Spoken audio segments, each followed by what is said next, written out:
A disease that comes up every year, dengue. What are the symptoms and how does one identify it? Because there are so many things happening and everybody's just at a little lost.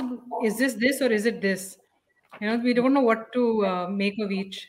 Most importantly, when we have a dengue child, usually they would have high fevers. They would start with high fever, then they would have some vomiting, they would have some loose stools, and most important is the high fever, which is really troubling them. They can have headaches, they can have stomach pain, and the more important are the gastrointestinal symptoms. Stomach related symptoms are more.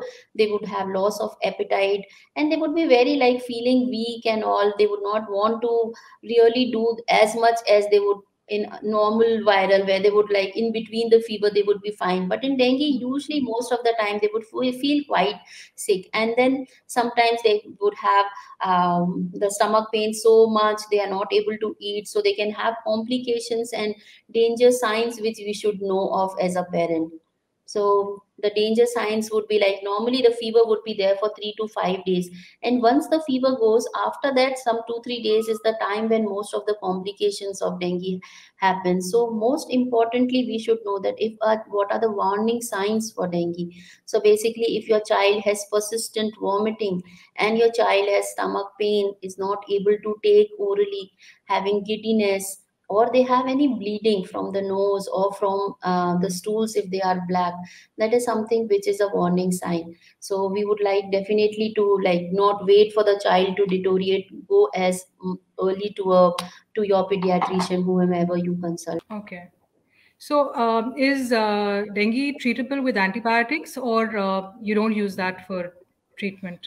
So definitely, because dengue is a viral infection, so there Okay. is no use of antibiotic at all. It is just you have to do the fever medicines you have to give and encourage oral intake.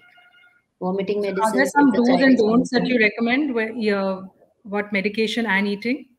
Yes, most importantly, the thing that we need to do is temperature control. So, whenever the temperature is there, you will give paracetamol. So, we should not be so in dengue fever. Once you know that if it is dengue fever, there are 2, 3 medicines which you should not give. That is ibugesic, which we normally give for high fevers. So, although your child is having fevers of 103, 104, then also you would be just giving paracetamol and doing a bit of sponging, but not giving them any aspirin containing things or any ibugesic. Then when the vomitings are there, you can give them antiemetics, the vomiting medications. But most important is a good oral intake which you should try to give. So keep sips of lot of fluids we can give. It can be ors, it can be coconut water, it can be a normal shikanji, the lemon water with sugar and salt, some glucose water. So basically we need to encourage, keep giving them liquids and watch for a good urine output. If you see that they are not passing urine and they are becoming more and more dull, then that is not a good sign. Then the other thing is, there are a lot of this that for specifically like papaya leaves is one of the things which like kind of if you ask, parents would say, ma'am, as soon as somebody has heard that my child has, so we are getting lot of this, that we should give papaya leaves to the child, and that would reduce the increase the platelets and will reduce the amount of disease duration and all those things. So here there is one thing, papaya leaf juice and all causes lot of vomiting and retching.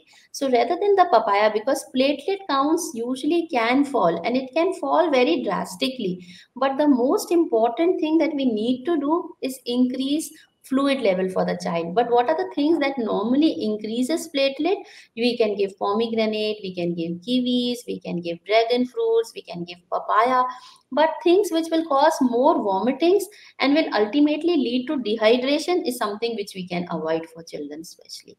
So I definitely feel that we should give fruits rather than the things like papaya leaf juice extract kind of a thing. This is exactly why we wanted to talk to you because there's so many myths. The moment something happens, the forward start, and should I, shouldn't I? And then as a parent, you want to try everything because at that time you're so desperate. Yeah, But now so you but told us yeah, it but causes parents actually a should bad know. reaction. Yeah, so here, sorry to interrupt, but the parents should know that even so, when the child is really sick, what we are seeing, the complications of dengue is not because of most of the time low platelets. It happens because of dehydration.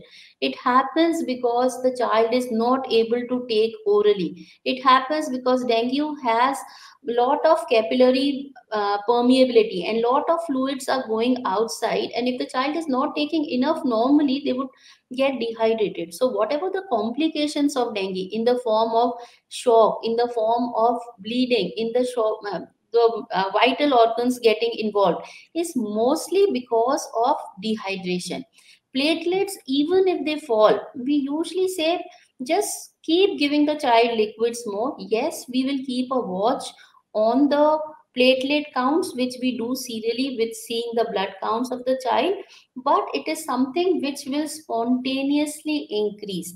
And but if we see that yes, platelets count are falling too low, we do admit and then watch serially. But usually platelets are only required if the total platelet count is less than 10,000, which if you really is something which is more of a rarer thing than normal. So the platelets fall, but if you keep the hydration well, most of the children would come back with the oral liquids. And if they have any warning signs, you admit and then do it in the hospital. So, what are the precautions that one should take against protecting ourselves indoors and outdoors? I know there are mosquito repellents. Do they actually work? What So, should we use indoors?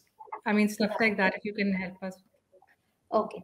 So see, there are things which are recommended. So there are things which are like kind of recommended and their efficacy has been proven.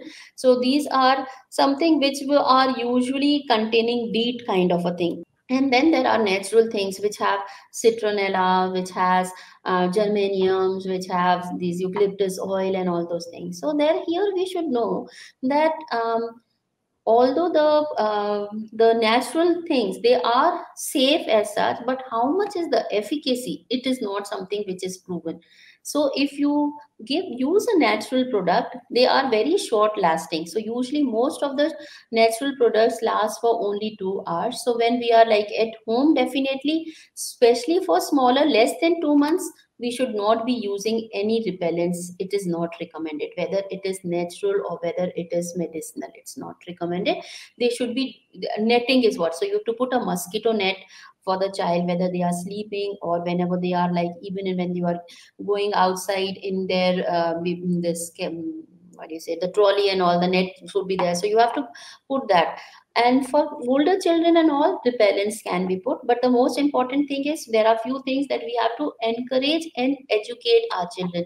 We should ask them not to go to places where we know lot of insects would be there. So encourage them not to go to lot of flowering beds kind of a thing. They should not go and keep playing there where lot of flowers are there. Then we should see that they wear protective clothing is the most important thing. So when they go down, we can put some patches and all which are safe, and we can let them have full clothing, let them have a full sleeve and a pant and a cap kind of a thing can be given, so that the less they are exposed area, the better it is. And wherever you are putting the insecticide, whatever, whether natural or the DEET containing, it has to be only on the area which is exposed. You don't need to put it the area which is covered. And when they come back, we have to just like kind of wash them, and as well wash the clothes which they have, where we have put it, because there are roll-ons which are there, there are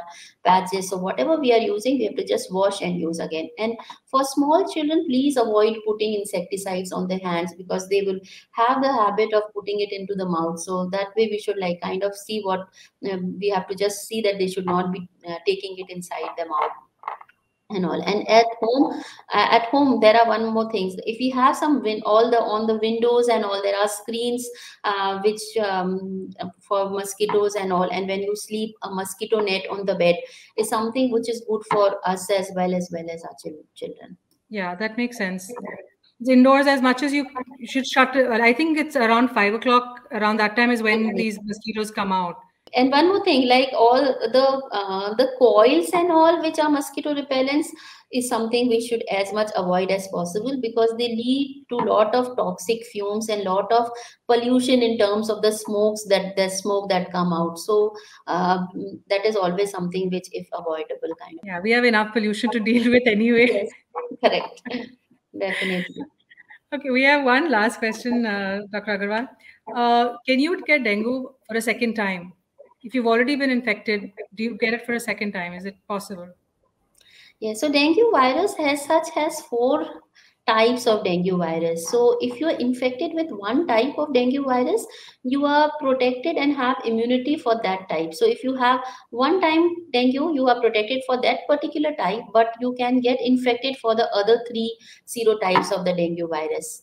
And those, if you get a second dengue, it is always it has more kind of reactions, because the immune response is more, so chances of getting complications are more, the amount of duration of fevers would be more. So the second dengue virus is infection is always a bit more dangerous than the first, is how we normally see.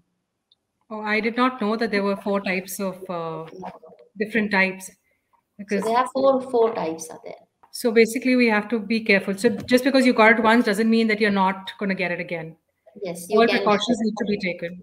Thank you so much, Dr. Agarwal. It's been a very informative session.